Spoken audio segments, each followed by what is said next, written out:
Everyone, welcome to stock market training. हमने हमारे पिछले वीडियो में सीखा option chain analysis is used for finding support and resistance.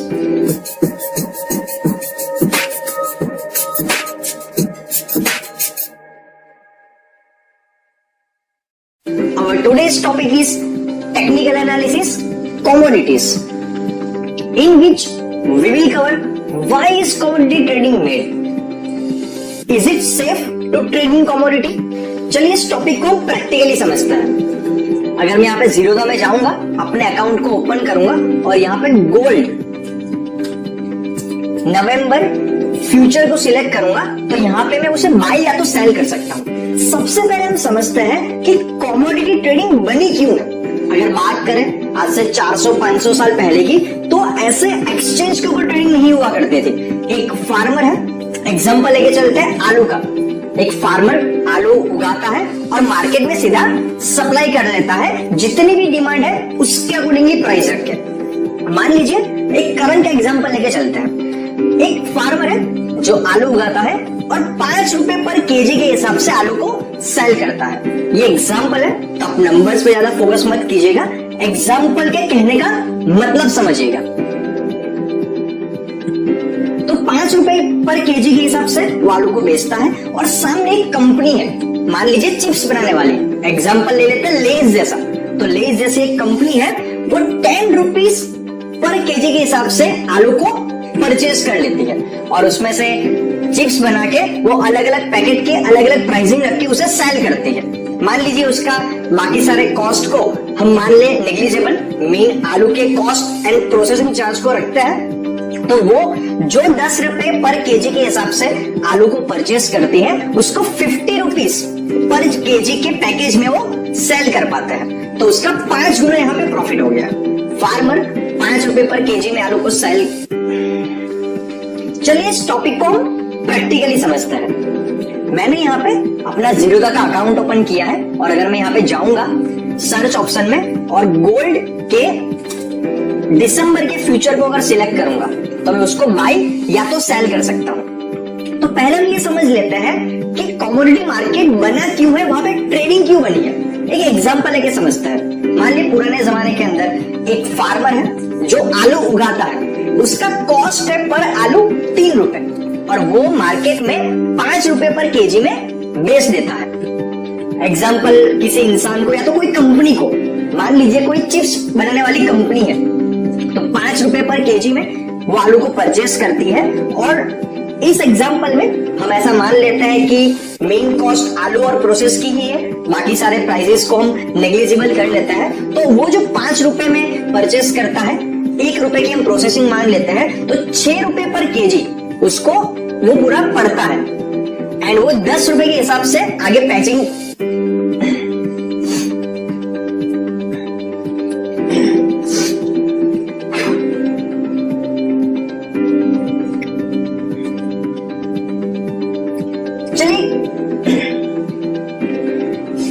चलिए इस एग्जाम्पल को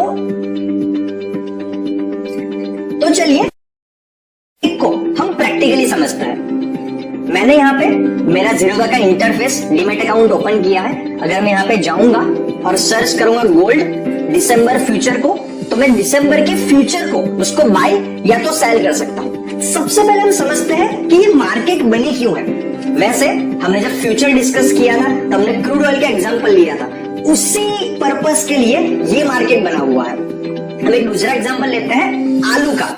मान लीजिए एक फार्मर है, वो बड़ी मेहनत करके आलू को उगाता है और उसकी आलू पे लागत है 3 रुपए पर केजी और वो 3 रुपए पर केजी में आलू को उगा के मार्केट में 5 रुपए पर केजी पे बेचता है। तो पर आलू उसका 2 रुपए का फायदा हो गया।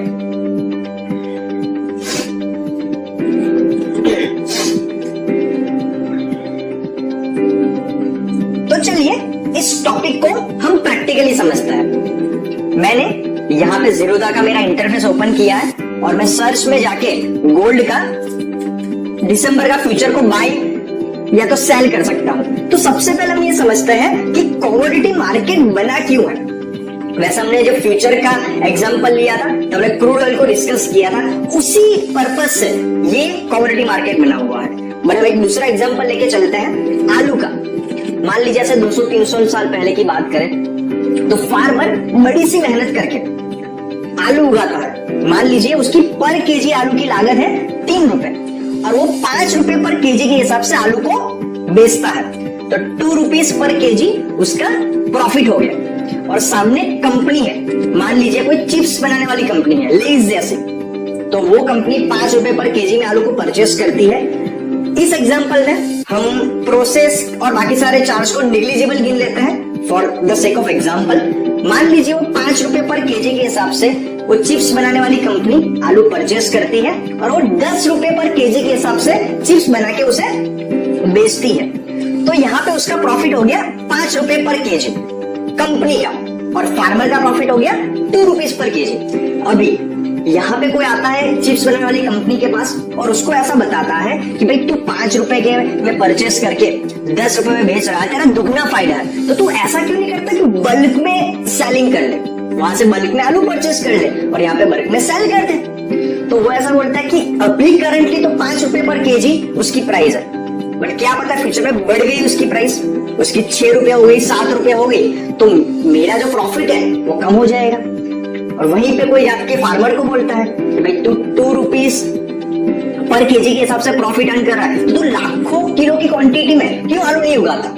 तो वो भी ऐसा ही बोलता है कि अभी 5 रुपए पर केजी प्राइस है, क्या पता फ्यूचर में 2 रुपए हो जाए, तो 2 रुपए हो गए तो मेरी लागत भी नहीं निकल पाएगी।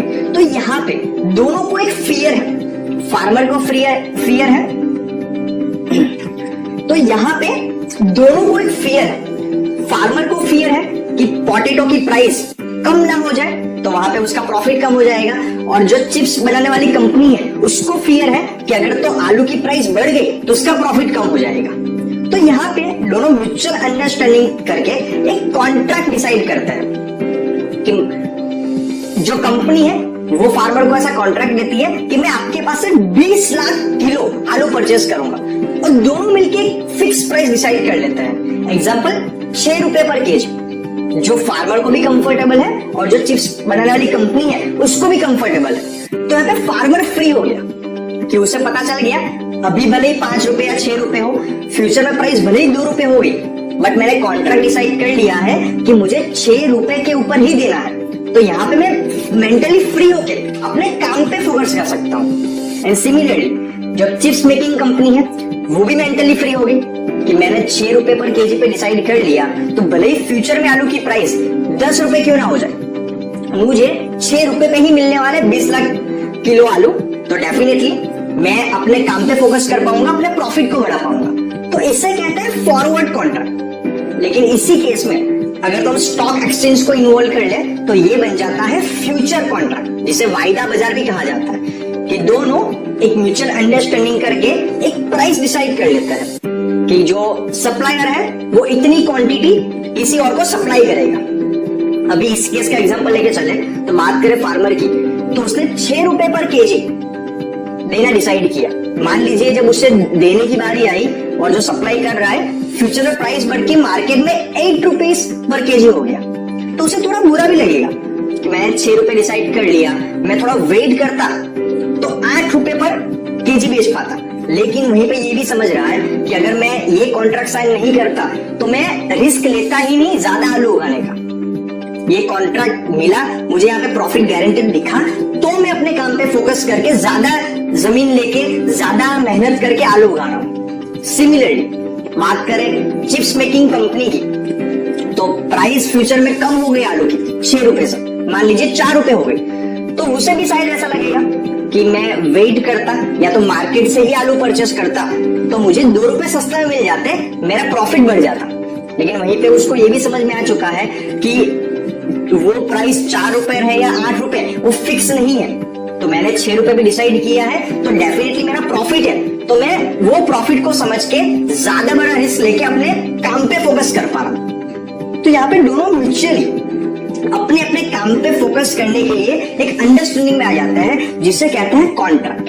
नाउ कमोडिटी मार्केट में कौन कौन सी चीजें अवेलेबल होती है? अगर हम यहाँ पे जीरोधा की बात करेंगे तो आप एल्यूमिनियम, कार्बोनेनम, copper, cotton, crude oil, gold, कपास, lead, natural gas, nickel, silver, इन सब कमोडिटी के अंदर ट्रेड कर सकते हो। एमसीएक्स मार्केट है, मल्टी कमोडिटी एक्सचेंज, एंड दूसरा है national commodity and derivative exchange. MCX particularly metals and energy commodity के अंदर डील करता है, एंड एमसीडीईएक्स वो एग्री प्रोडक्ट्स में डील करता है। तो कमोडिटी मार्केट एक थोड़ा डिफरेंट मार्केट है इक्विटी एंड करेंसी के कंपेयर में, बिकॉज यहाँ पे डिमांड एंड सप्लाई बहुत सारे डिफरेंट फैक्टर्स पे इन्वॉल्व करता है। आप वो गोल्ड ले लो, सिल्वर ले लो, crude oil, copper, aluminium, lead, nickel, anything, आप जो चीज में चाहो उसमें ट्रेडिंग कर सकते हो। दूसरा, यहाँ पे on the date of expiry compulsory physical settlement होता है, तो डेफिनेटली आपको एक्सपायरी से पहले ही स्क्वायर ऑफ करना बहुत जरूरी है। यहाँ पे what is the meaning of physical settlement, कि आपने एक कॉन्ट्रैक्ट को बाय कर लिया गोल्ड के, तो फ्यूचर कॉन्ट्रैक्ट में आपको मार्जिन मिलेगा, लेकिन आपने एक्सपायरी तक उसको अगर तो स्क्वायर ऑफ नहीं किया है तो आपको उतना गोल्ड कंपल्सरी परचेज करना पड़ता है, जो प्राइस आपने पहले डिसाइड करी उस प्राइस के ऊपर। तो यहाँ पे हमें वो भी ध्यान रखने की बात है। दूसरा सबसे इंपॉर्टेंट पॉइंट कि बैंक निफ्टी होता है या निफ्टी होता है, तो निफ्टी सारे टॉप 50 कंपनी के शेयर्स का एक बास्केट है। और यहाँ पे अगर हम कमोडिटी की बात करें, अगर मान लिया हमने कमोडिटी के बास्केट को परचेस कर लिया और हमने उसको एक साल रख भी दिया, और अगर तो उसने एक साल में जितना इन्फ्लेशन है उतना ही आपको रिटर्न दिया, तो मे बी आपके लिए वो बेनिफिशियल नहीं है। हम ये समझ सकते हैं कि हमें कोई पर्टिकुलर प्रोडक्ट या कमोडिटी जैसा सिल्वर हो गया, गोल्ड हो गया, अगर हमारे नॉलेज से हमें लग रहा है कि इसकी डिमांड बढ़ने वाली है तो इसकी प्राइस बढ़ सकती है, तो हम क्यों ना कमोडिटी परचेस करने से अच्छा जो कंपनी इसको मैन्युफैक्चर करती है उसके शेयर्स में इन्वेस्ट कर लें। जैसे बात करें गोल्ड की या सिल्वर की, तो हम तनिष्क में इन्वेस्ट कर सकते हैं, या ऐसी कोई कंपनी में जो गोल्ड को निकालती हो खादों से या उसको प्रोसेस करती हो। तो कमोडिटी मार्केट थोड़ा सा डिफरेंट है इक्विटी एंड करेंसी से, फिर भी अगर आप चाहो तो डेफिनेटली उसमें ट्रेड कर सकते हो। जो हमने टेक्निकल एनालिसिस यूज किया था इक्विटी के लिए, करेंसी के लिए, वो सिमिलर आप यूज करके इसको ट्रेड कर सकते हो। अगर मैं यहाँ पे आपको दिखाऊं दिसंबर के फ्यूचर की, तब चार्ट में जाइए, चार्ट में जाके डिफरेंट इंडिकेटर्स को यूज करके आप एक जजमेंट ले सकते हो कि प्राइस अप जाएगी या तो प्राइस डाउन जाएगी। एंड जैसे गोल्ड कोई शेयर तो है नहीं, तो फ्यूचर्स में आप उसमें ट्रेडिंग कर सकते हो, या तो ऑप्शंस में आप एक स्ट्राइक प्राइस के ऊपर कि गोल्ड इस डेट तक इस प्राइस में जाएगा या नहीं जाएगा, उसके अकॉर्डिंगली आप वहां पे ट्रेड कर सकते हो। बात करें मार्जिन्स की, तो डिफरेंट कमोडिटी के लिए डिफरेंट मार्जिन होता है। यहाँ पे aluminium, copper, cotton, CPO, gold, gold में भी 4 तरह के गोल्ड पे आप ट्रेड कर सकते हो। डिफरेंस होता है उसके लॉट साइज के अंदर, मार्जिन के अंदर एंड एक्सपायरी के अंदर। जैसे यहाँ पे बात करें gold, the big gold, gold mini, gold petal, ये 3-4 टाइप के हो गए। तो यहाँ पे गोल्ड जो है द बिग गोल्ड, उसकी एक्सपायरी होती है 5th day of the month. जैसे अगर आपने अक्टूबर का कॉन्ट्रैक्ट लिया है फ्यूचर, तो 5th October of that month. दिसंबर की बात करें तो 5th दिसंबर, फरवरी की बात करें तो 5th फरवरी। उसी तरह से गोल्ड मिनी, गोल्ड यूएना, गोल्ड पेटल, उसमें प्राइस पर कोड डिफरेंट है, लॉट साइज डिफरेंट है, प्रॉफिट एंड लॉस पर टिक डिफरेंट है, expiry and delivery logic compulsory.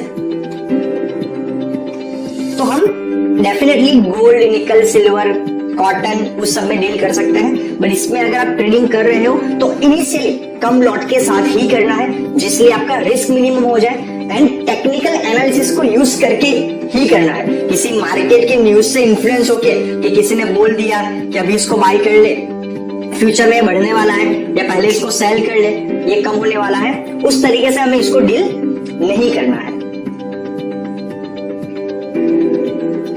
तो आज के वीडियो के अंदर हमने सीखा commodity trading requires totally different knowledge than equity and currency market. तो आज के लेसन में इतना ही, मिलते हैं नेक्स्ट लेसन के अंदर। Thank you very much.